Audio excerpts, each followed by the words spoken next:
जैसे मैथ अगर आपका अभी भी कंप्लीट प्रिपरेशन नहीं है तो गेस क्वेश्चन 500 है, पूरा लगा डालिए लेके दोस्तों इसको। सारे कंप्लीट सोल्यूशन विद ट्रिक दिए गए हैं इस ई बुक में, जो मेरे द्वारा और मेरी टीम के द्वारा बनाए गए हैं। 500 क्वेश्चन गेस्ट पेपर, एकदम एग्जाम ओरिएंटेड। तो फटाफट लेके इसकी प्रैक्टिस चालू कीजिए, सारा सोल्यूशन के साथ है। एंड जीके का जो टॉप 70 टॉपिक है, क्योंकि टॉपिक जो जीके है लगभग सब कवर हो जाएगा। करंट अफेयर्स भी ऑलमोस्ट रेडी है ई बुक, वो सारी चीजें मैं आपको दूंगा जो आपके एग्जामिनेशन के लिए इंपॉर्टेंट होंगे। तो ये दोनों ई बुक का लिंक डिस्क्रिप्शन बॉक्स में है, फटाफट आप इसे ले लीजिए। चलिए शुरू करते हैं सबसे पहले क्वेश्चन से। और ये क्वेश्चन थोड़ा मैंने प्रीवियस ईयर भी उठाया हुआ है, क्योंकि देखते हुए चलते हैं कैसे कैसे क्वेश्चन बन रहा है। ये इलाहाबाद आरआरबी इलाहाबाद जो टीसी का एग्जामिनेशन हुआ था उसमें इस प्रकार के प्रश्न बने थे। और आपके एग्जामिनेशन नंबर सीरीज के क्वेश्चन जो होंगे दो फिक्स रहेंगे, मैं आपको बताता चलूंगा साथ साथ में कि किस किस के क्वेश्चन ज्यादा पूछ रहे हैं। ठीक है, तो यहाँ पे आप एक नंबर दिख रहे हैं 11, 13, 17, 19, 23, 29, 31, 37, 41। इस हिसाब से अगर आप एक तरीके से देखा जाए, हमको इसमें ऑड नंबर तो सारे दिख रहे हैं ना। ऑड नंबर हमारा आपका 9 भी होता है, लेकिन हमको 9 कहीं नहीं दिखा ना यहाँ पे। मतलब ऐसे 9, मान लीजिए 9 पहले चला गया। हमारा ऑड नंबर देखिए 11, 13, 15 भी तो हमारा ऑड नंबर है, लेकिन हमको 15 इसमें ऑड नंबर नहीं दिख रहा है। इट मीन्स 15 विभाज्य है, उसे काटा जा सकता है 3 और 5 से। तो यहाँ पे जो संख्याओं का सीरीज चल रहा है वो क्या दोस्तों, ये एक अभाज्य संख्याओं का सीरीज चल रहा है। तो देखिए क्या होता है, नंबर सीरीज के क्वेश्चन जब तक आप प्रैक्टिस नहीं करेंगे, आपके दिमाग में वो क्लिक ही नहीं करेगा। तो क्लिक तभी करेगा जब आप प्रैक्टिस करेंगे। तो हमको क्लिक कर गया कि 11, 13, 17, 19, 23, 29, 41, 41 के बाद कौन सी ऐसी संख्या है जो अभाज्य है, जो स्वयं से ही कटेगी। तो हमारे ऑप्शन में देखिए 43 है, तो 43 ही एक ऐसी संख्या है जो काटने के लिए 43 का इस्तेमाल करना पड़ेगा। तो इन अभाज्य संख्याओं का जो सीरीज इसमें बनाया गया। देखिए ऐसे प्रश्न आपकी प्रीवियस परीक्षाओं में पूछे गए। ठीक है, दूसरा क्वेश्चन एक और देखते हैं इसमें। अब देखिए ये वाला जो है आरआरबी चंडीगढ़ टीसी परीक्षा 2004 में ये पूछा गया था। अब यहाँ पे और भी जैसे बहुत सारे एग्जाम सेम क्वेश्चन और भी एग्जामिनेशन पूछ लिया था। रेलवे का सबसे अच्छा ये है कि आप प्रीवियस ईयर क्वेश्चन का रिवीजन जरूर कीजिएगा, क्योंकि बहुत बार देखिए 2004, 2001, 2013 में पूछ लिया गया same to same question. Hajipur RRC group D परीक्षा में पूछ लिया गया। अच्छा, अब इसमें क्वेश्चन क्या कह रहा है, क्वेश्चन कह रहा है दोस्तों ए व बी बहनें हैं। ठीक है, सी ए का भाई है, डी ई का भाई है, ई बी की बेटी है, तो डी की मौसी कौन है। देखिए कभी भी ऐसा कुछ हो तो सबसे पहले आप क्या करेंगे, सबसे पहले आप जो कि सारणी बना लीजिए। मतलब सिंपल, जैसे कि कह रहा है कि ए और बी बहनें हैं, तो आप इस तरीके से बना लीजिए भैया कि ए और बी ये दोनों बहनें हैं। मतलब माइनस का सिंबल लगा लीजिए, किसके लिए, क्योंकि ये फीमेल है। ठीक है, प्लस का सिंबल भाई के लिए। सी ए का भाई है, तो भैया यहाँ पे देखिए जैसे सी है, सी पे हमने प्लस का सिंबल लगा लिया कि भाई ये दोनों ये सब भाई बहन ही हो गए आपस में। अब कह रहे हैं यहाँ पे देखिए डी ई का भाई है। अच्छा, अभी हमारे पास इसके लिए कोई इंफॉर्मेशन नहीं है, तो हम लोग ये कह सकते हैं डी जो भाई है किसका, ई का, तो डी पे हमने प्लस लगा दिया यहाँ पे। अब लास्ट में कह रहा है ई जो है वो बी की बेटी है। मतलब ये ई जो है ये माइनस, ये फीमेल है और बेटी है, तो इट मीन्स ये इसका बेटा भी हुआ डी का, यही बात है। अब क्वेश्चन हमसे पूछ रहा है कि डी की मौसी कौन है, तो आप इसमें देखिए डी के मौसी हो जाएंगी ए ना, और इनके मामा हो जाएंगे सी। हमारा जो ऊपर है सब तीनों के तीनों भाई बहन है आपस में, दो बहनें एक भाई, और नीचे ये दोनों भाई बहन है, और ये लोग पुत्र किसके हैं, बी के। तो इट मीन हमको ये समझ में आ गया कि ये दोनों जब भाई बहन है तो इसकी मौसी जो होगी वो ए हो जाएगी, जो कि आपके ऑप्शन नंबर सी में मौजूद है। तो सी इज द राइट आंसर। तो आपके रिलेशनशिप से 2 से 3, क्योंकि 30 नंबर है, मैं आपको बताता चलूंगा क्या क्या ज्यादा पूछ रहा है। और क्लासेस दोस्तों डेली प्रैक्टिस करनी है, जो जो क्वेश्चन मैं आपको डिलीवर करूंगा सभी को मिक्स करके मैं लाऊंगा। ऐसा नहीं है, जिससे कि आपको समझ में आए कैसे कैसे क्वेश्चन बन रहे हैं ना। तो प्रैक्टिस कीजिएगा और लाइक का बटन एकदम दबा दीजिएगा, क्योंकि इसी से आइडिया लगेगा कितने लोगों को क्लासेस की जरूरत है। तो एकदम दबा दीजिए इसको। ठीक है, चलिए आगे बढ़ते हैं क्वेश्चन में। क्वेश्चन देखिए सीरीज का आपसे फिर एक पूछा था कुछ इस प्रकार से, कुछ बहुत ज्यादा कठिन नहीं है, लेकिन ये आरआरसी हाजीपुर ग्रुप डी परीक्षा में पूछा गया था। 325 है, 259 है, 204 है, 160 है, 127 है, 105 है, क्वेश्चन मार्क है। कहीं ना कहीं डिक्रीजिंग ऑर्डर चल रहा है भाई साहब। अगर ऐसा कुछ हो रहा है, संख्याएं धीरे धीरे बढ़ रही है, घट रही है, तो आप पता कर लीजिए कितना बढ़ रहा है कितना घट रहा है। तो 325 और 259 में डिफरेंस हमारा कितना हो जाएगा। अगर हम लोग इसको 41 अगर दे दें, देखिए तो अगर हम इसको 41 अगर हम लोग इसको दे दें तो ये 300 हो जाएगा। फिर 25 और बढ़ रहा है ना, 41 25, मतलब यहाँ पे जो डिफरेंस चल रहा है दोस्तों ये 66 का घट रहा है। तो देखिए 66 घटा। अब यहाँ पे इस वाले में देखिए 59 था, 59 से 4 हो गया, यहाँ पे 55 घट रहा है। तुरंत दिमाग में क्लिक किया भैया ये 66 है या 55 है। तो अगर आप प्रैक्टिस किए रहेंगे तो आप समझ जाएंगे भैया यहाँ पे 44 होना चाहिए, क्योंकि ये इसी तरीके से आप देखिए यहाँ पे 44 का डिफरेंस दिख रहा है आपको, आपको यहाँ पे दिख रहा है 44 का डिफरेंस 160 ना, सिंपल। तो यहाँ पे इसी तरीके से ये माइनस हो जाएगा, फिर यहाँ पे -33 का डिफरेंस हो जाएगा ना। यहाँ पे घट रहा है ना, हमारा घट रहा है, तो यहाँ पे इस तरीके से -33 हो जाएगा, फिर -22 हो जाएगा, तो 105 में हम लोग -11 कर लेते हैं। तो 105 -11 आप कर लेंगे तो आपको कितना मिल जाएगा, 94 मिल जाएगा, और इस क्वेश्चन का ऑप्शन नंबर ए बिल्कुल करेक्ट हो जाएगा। तो रीजनिंग में जो नंबर सीरीज के हैं क्वेश्चन को देखिए, रीजनिंग और मैथ प्रैक्टिस बेस पे है एकदम, प्रैक्टिस नहीं करेंगे भूल जाएगा, और एक दिन भी आप ऐसा ना हो, आप भले खाना न खाएं लेकिन मैथ और रीजनिंग की प्रैक्टिस करें, कम से कम 50-50 60-60 क्वेश्चन की प्रैक्टिस करना चालू कर दीजिए, आपका स्पीड ऑटोमेटिक बढ़ जाएगा। वैसे मैं बहुत सारे क्वेश्चन तो मैं आपको प्रैक्टिस के लिए दूंगा, तो आप इस क्लासेस के थ्रू भी प्रैक्टिस कर सकते हैं। नेक्स्ट देखिए, अब आपके देखिए इसको बोलते हैं मिसिंग नंबर। तो मिसिंग नंबर के जो क्वेश्चन है ये भी कम से कम 2 से 3 निश्चित तौर पे 100% पूछे जाएंगे। अब जैसे ये आपका पूछा हुआ प्रश्न है, आरआरसी इलाहाबाद ग्रुप डी परीक्षा 2013 में ये प्रश्न पूछा गया है कि यहाँ पे कुछ इस प्रकार से श्रृंखलाएं बनी हुई हैं, जिसमें 12, 18, 30 है, नीचे 6 दे दिया, छोटी संख्या दे दिया, ऊपर 16, 32, 40 है, नीचे 8 दे दिया, ऊपर 36, 18, 27 है, नीचे क्वेश्चन मार्क दे दिया। अच्छा जी, कोई बात नहीं। तो भाई साहब ये तो आप लोगों ने दे दिया, अब है क्या, इसको थोड़ा डिस्कस कर लिया जाए कि क्या ऐसा चल रहा है। कुछ ऐसा जो नियम है पहले वाले में फॉलो हो रहा है, दूसरे वाले में फॉलो हो रहा है, अगर आपने इसे फाइंड कर लिया तो तीसरे वाले में अप्लाई कर दीजिए, आपका आंसर आ जाएगा। अच्छा, तो पकड़ना पड़ेगा इसको कि एक्चुअली में ऐसा क्या है जो इनके बीच में चल रहा है ना, ये चीज आपको ध्यान देना पड़ेगा। तो आपको पहले और दूसरे को एकदम ध्यान से देखिए। देखिए 6 एक ऐसी संख्या है जो 12 को भी काट देगी, आपका 18 को भी काट देगी और 30 को भी काट देगी, जिसको हम लोग बोलते हैं महत्तम समापवर्तक ना। 6 दूनी 12, 6 त्रिक 18, 6 पंजे 30। 8 एक ऐसी संख्या है जो 8 दूनी 16 है, देखिए 8 चौका 32, 8 पंजे 40, पूरी काट रही है। तो इन चारों ऑप्शनों में से कौन ऐसा संख्या है जो इन तीनों को काट सकता है, महत्तम समापवर्तक। सिंपल सा बात है, आराम से आपको यहाँ पे 9 दिख रहा है, जिसे 18 दूनी 36 और 27 कौन काटेगा, नहीं कटेगा। 12 से देखिए, 12 से तो मान लीजिए 36 काट लेंगे, बाकी नहीं कट पाएंगे। 9 से दोस्तों देखिए 6 से आप 27 नहीं काटेंगे, लेकिन 9 से 9 त्रिक आपका 27 हो जाएगा, 9 दूनी 18 हो जाएगा और 9 चौका 36 हो जाएगा। तो इस क्वेश्चन का ऑप्शन नंबर सी से हो जाएगा। है तो ये मिसिंग नंबर का, लेकिन आपको मौसपा के तरीके से दिया गया है। तो इस प्रकार से प्रश्न आपके परीक्षा में बनेंगे, गेट रेडी। वैसे मैं आपको क्वेश्चन डिलीवर करता रहूंगा, ठीक है। आगे बढ़ते हैं। अब जैसे ये क्वेश्चन है, ये आरआरबी चंडीगढ़ एएसएम परीक्षा 2004 में पूछा गया प्रश्न है। क्वेश्चन क्या है देख लेते हैं। एक सर्कल है, बीच में संख्याएं बड़ी हैं, सब में देखिए, इस एक में खाली है, यही आपको बताना है।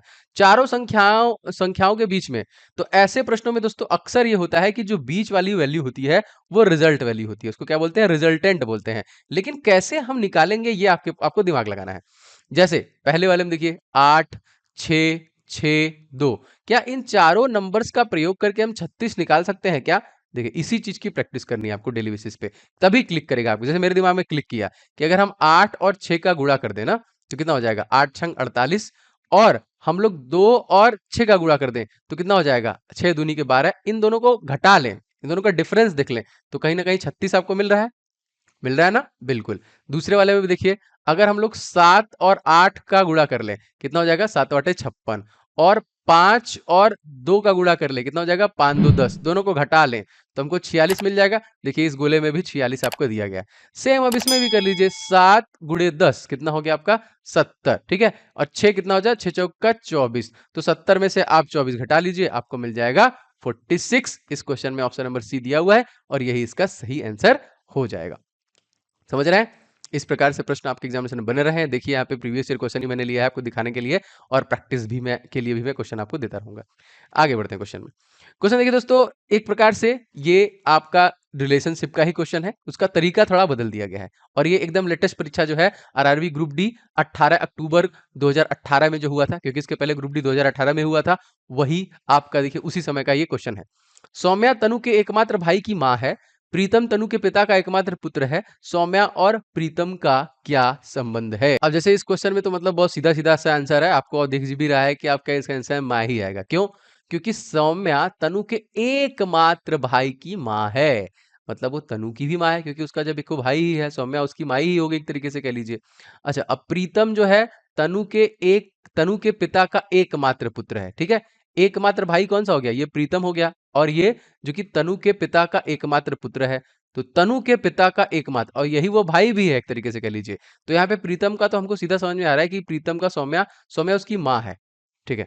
नहीं समझ में आया? अब देखिए सौम्या, अब यहाँ पे मैं थोड़ा सा इसको लिखता हूं कि सौम्या तनु के एकमात्र भाई ठीक है, अब यहाँ पे देखिए कि हमने यहाँ पे कर दिया तनु, तनु के भाई हैं, तनु के एकमात्र भाई की माँ है।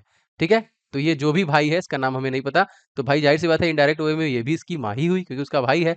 अगले लाइन में कह रहा है प्रीतम तनु के पिता का एकमात्र पुत्र है। अच्छा, इसको अगर हम लोग देखिए एकमात्र बोल रहा है, मतलब भाई क्या माँ का अलग पिता का अलग होगा, तो इसके जो पिता होंगे इनका एकमात्र पुत्र है, जो इसका भाई है वही, इसकी भी माँ सौम्या ही है। तो क्वेश्चन में भी यही पूछा है कि सौम्या का प्रीतम से क्या संबंधित है, तो वो इसकी माँ है। अब देखिए आरआरबी ग्रुप डी में इस प्रकार के प्रश्नों की प्रैक्टिस किए रहेंगे, जैसे ही समझ में आएगा फटाक से क्लिक करके आगे बढ़िए, ज्यादा समय इसमें नहीं लेना है। दोस्तों अगला क्वेश्चन देखते हैं, सेम उसी टाइप से है। देखिए ये भी आपका आरआरबी ग्रुप डी परीक्षा अक्टूबर में जो 2018 में हुआ था उसमें क्वेश्चन पूछा गया था। देखते हैं भाई क्या है क्वेश्चन, रिलेशन का ही है। अजय ने कहा यह लड़की मेरी माँ के पोते की पत्नी है ना। अच्छा, अजय ने क्या कहा कि यह लड़की मेरी माँ, उसकी जो माँ है अजय की, के पोते, उसकी माँ के पोते मतलब इसका अजय का लड़का हो गया ना, की पत्नी है। तो क्वेश्चन क्या पूछा है, अजय उस लड़की से क्या क्या रिश्ता है, तो अजय का रिश्ता तो ससुर, देखिए मतलब समझ में आ गया, डायरेक्ट ससुर ही होगा इस क्वेश्चन का आंसर। देखिए जैसे क्या, अजय मान लीजिए यहाँ पे, मान लीजिए हम लोग रख देते हैं कि ये अजय है। ठीक है, अजय की माँ, हम लोग माँ की पीढ़ी को हमेशा ऊपर रखते हैं, अब इसके ऊपर जो होगा वो मतलब पोता पर पोता वो ऊपर बढ़ता रहेगा। अब यहाँ पे इसका जो बेटा होगा, इसका जो पुत्र होगा वही इसका पोता होगा, कहने का मतलब यही है। ठीक है, इसकी जो पत्नी है इसी के बारे में वो बता भी रहा है। तो भाई साहब जब इसकी पत्नी है तो ये अजय, अजय जो होंगे ससुर जी होंगे ना इनके, तो यहाँ पे ऑप्शन नंबर ए देखिए से हो जाएगा ससुर जी। तो ये देखिए सिंपली निकल गया आपका। दोस्तों आप सभी लोग वीडियो को लाइक एंड शेयर जरूर कीजिएगा, अगर आपने नहीं किया है तो दबा दीजिए, चैनल पे नए हैं तो सब्सक्राइब करके बेल बटन। कंप्लीट प्रिपरेशन आपको सारी चीजें मिल रही हैं, टेस्ट वगैरह के लिए भी जुगाड़ कर रहा हूँ, बहुत जल्द आपको वो भी मैं डिलीवर कर दूंगा। चलिए, यदि कंपास पर पूर्व उत्तर पूर्व हो जाता है तो पश्चिम क्या बन जाएगा, क्या बात है, बेहतरीन क्वेश्चन। देखिए जैसे कहने का मतलब यह है, कंपास में ये आपका नॉर्थ है, ये आपका नॉर्थ है, ये आपका ईस्ट है, ये आपका साउथ है, ये आपका वेस्ट है। कह रहा है यदि पूर्व जो है उत्तर पूर्व बन जाए, मतलब इसको हल्का सा इधर घुमाने के लिए बोल रहे हैं। मतलब ये जो नया वाला बना रहे हैं ये इस तरीके से बनाना चाह रहे हैं, मतलब ये आपका नॉर्थ हो जाएगा, और ये हो जाएगा आपका ईस्ट हो जाएगा, ये आपका साउथ हो जाएगा और आपका वेस्ट हो जाएगा। तो पश्चिम क्या बन जाएगा, तो वेस्ट आपका ये हो जाएगा, साउथ वेस्ट बन जाएगा, सिंपल। इस क्वेश्चन में तो कुछ भी नहीं था, समझ गए आप लोग, बस कंपास को थोड़ा सा हिलाना है, दक्षिण पश्चिम कर दीजिए।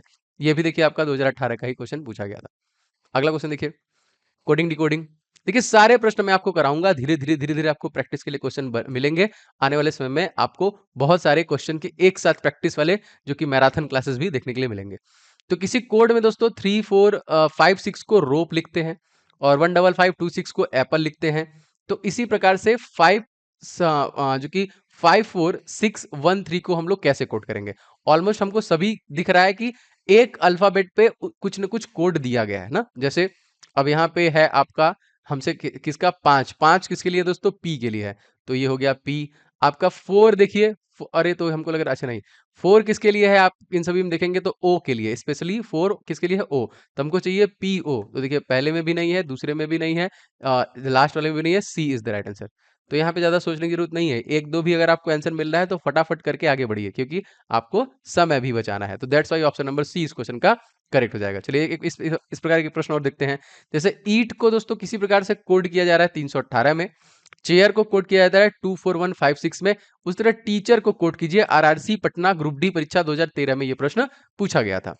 तो ठीक है, कर लेंगे, कोई दिक्कत नहीं है। किस प्रकार से कोडिंग किया गया है देख लेते हैं। देखिए टीईए तो यहाँ पे दिख ही रहा है ना, तो अगर ये टी लास्ट में 8 है ना, ए है आपका बीच में और ई है, मतलब 3 1, हमको 8 3 1 चाहिए। हमको क्या चाहिए, 8 3 1 चाहिए। तो 8 3 1 पहले में है, दूसरे में है, इसमें नहीं है। चलिए एक एलिमिनेट किए हम लोग तब तक। अब यहाँ पे सी के लिए 2, इसके बाद 2 चाहिए हमको। अच्छा अब यहाँ पे देखिए 8 3 1, इसमें लास्ट में 3 दे दिया, तो यहाँ पे ये भी मैटर गड़बड़ा गया। इसमें डिफरेंस क्या है, देखिए ये वाला लास्ट अगर इसको फाइंड कर ले 3 4 को, मतलब अगर हम लोग ई को फाइंड कर ले तो ई का क्या है 3, that's why option number C is right. इस प्रकार से एलिमिनेट करके भी आप आंसर को तेजी, हमारा मेन मोटो है कि कम समय में ज्यादा अटेम्प्ट करना। दोस्तों ये पहली क्लास थी। आपको ऐसे बहुत सारे क्लासेस मिलेंगे लगातार प्रैक्टिस के लिए। अगर आपको अच्छी लगी तो प्लीज़ लाइक का बटन ज़रूर दबाइएगा। आपका प्यार है मेरे प्रति, प्रोत्साहन है मेरे लिए। मैं लगातार वीडियोज़ बना रहा हूँ, आप लोगों के लिए बनाता रहूँगा और आइडिया लग जाएगा कितने लोगों को क्लासेस चाहिए, तो दबा दीजिएगा और अपने दोस्तों के साथ शेयर ज़रूर कीजिएगा। अगर आप चैनल पे पहली बार आए हैं, तो चैनल को सब्सक्राइब करके बेल बटन ऑन कर लेंगे, तो सारे क्लासेस के नोटिफ़िकेशन लगातार मिलेंगे। बहुत ही इंपॉर्टेंट ई-बुक्स मैंने जो आपके लिए लाए हैं, सबका लिंक डिस्क्रिप्शन बॉक्स में डाल दिया है। आप लोग ज़रूर से उसको ले लीजिएगा। मैथ, रीजनिंग, साइंस, जीके हर एक चीज़ आपको इस चैनल के माध्यम से कवर होगी। मैंने आपसे प्रॉमिस किया है टेल एग्जामिनेशन तो होगी किसी भी हाल में। आपको टेस्ट वगैरह भी मैं प्रोवाइड कराऊँगा, उसके लिए मैंने थोड़ा-सा समय माँगा है। आपको टेस्ट भी बहुत जल्द मिल जाएगा। तो मिलते हैं नेक्स्ट क्लास में, तब तक के लिए आपका दिन शुभ हो। जय हिंद, वंदे मातरम।